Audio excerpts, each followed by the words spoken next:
এত unique unique recipe দেখে মোরও unique কিছু ট্রাই করতে ইচ্ছা করতেছিল। তাই মুই এই জায়গায় আখের রস লইছি। তো স্বামীরে কইলাম কি তুমি আখের রস লইবা, মুই এতে পিঠে বানাবো। স্বামী তখন অবাক হয়ে গেছে, কি কয় আল্লাহ আখের হইতে পিঠে বানাইবে। এনে না হলেও করে লইছি। এই জায়গায় 1 চামচ ঘি দিয়ে, এই জায়গায় তেজপাতা দারচিনি দিয়ে দিয়েছি 1/3 কাপ পরিমাণ হচ্ছে চাউলের গুঁড়ো। এনে তোমরা চাইলে চাল ভাজার গুঁড়োও দিতে পারো। এনে দিছি 1/2 কাপ পরিমাণ না হলে আর দিছি যে চিনি।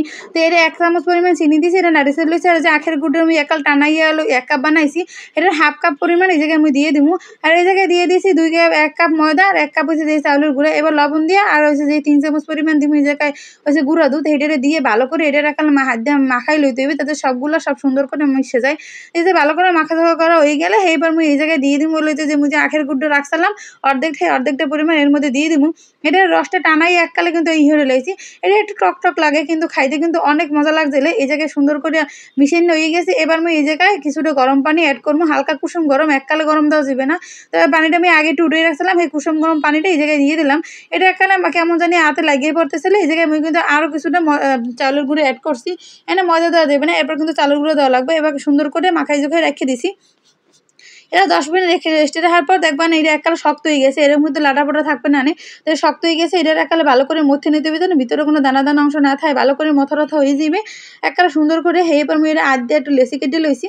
এরপর আধ দিয়ে ভালো করে চাপে এরম একটা রুটি বানাই, এর মধ্যে যে আখের পুরটা বানাইছিলাম নাহল দিয়ে সেটার মধ্যে দিয়ে ভালো করে চেপে এককালে সবগুলো মুখ আটকাই দিতে হবে। আটকাই দিয়ে এরপরে এরমের উপরে ডলে একালে চমচম যেরম বানাই না, এরম চমচমের মতো আর কি দিয়ে দেবো। সেই পিঠাটা আমি নাম দিয়েছি যে আখের গুঁড়ো চমচম পিঠা। তোমরা চাইলে আখের রসের চমচম পিঠা এরম বানাই খাইতে পারো। এটা কিন্তু খুব মজা লাগছিল খাইতে। মোর স্বামী খেয়ে তো অনেক পছন্দ করছিলে, মোর দ্বারা তো জমের মজা লাগছে। মুই চিন্তা করছি এরমের আরো একদিন বানাবো। আর এটা যেহেতু অর্গানিক উপায়ে বানান না, এটার কোনো ভেজাল নাই। এককালে আখের রসটা আনলে সরাসরি এরমে জাল দিয়ে বানাইলে কিন্তু অনেক বেশি টেস্ট পাওয়া যায়। আখের রসের যে অরিজিনাল কালারটা, অরিজিনাল টেস্টটা হ্যাঁ তো সেইরকম স্বাদ লাগে।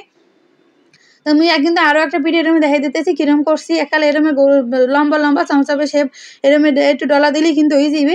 এবার আমি এর উপরে কিছুটা চালের গুঁড়ো ছিটিয়ে দিচ্ছি, নাহলে একটা লাগে আবার একটা লাগিয়ে যাবে, পরে কিন্তু টাইনে খুলতে পারবো না, পিঠাটা ভেঙে যাবে। এরপরে 1 পাতিল পানি গরম করে দিয়েছিলাম, এই পানির উপরে এটা এরমে চালের নাহান দিয়ে এরপরে এই পিঠাগুলো একটা একটা করে দিই। ওরা যেরকম বাবা পিঠা বানায় তো সেরমভাবেই কিন্তু বানাই। আবার মুড্ডি পিঠাও কিন্তু মানুষ এরমভাবে বানায়। উপরে একটু চালের গুঁড়ো ছিটিয়ে দিচ্ছি, দেখতে সুন্দর লাগানোর লোকে। তো যাই হোক এরপর মুই এবার দিয়ে দিলাম ঢাকনা দিয়ে ঢাকি একটা 10-15 মিনিট সেদ্ধ করে লইতে হবে। দেখো সুন্দর একটা কিন্তু কালার বেরিয়েছে, একটু সবুজ সাদা কালারটা কিন্তু খুব সুন্দর হয়েছে। আমার কিন্তু সেদ্ধ করা হয়েছে, কিন্তু পিঠেগুলো কিন্তু এখন অনেক সুন্দর হয়েছে, একদম পারফেক্ট ভাবে সেদ্ধ হয়েছে। তো আমি এখন তোমাকে দেখাই দিতেছি কাট দিয়ে যে পিঠেগুলো আসলে ভিতরটা কেমন হইবে।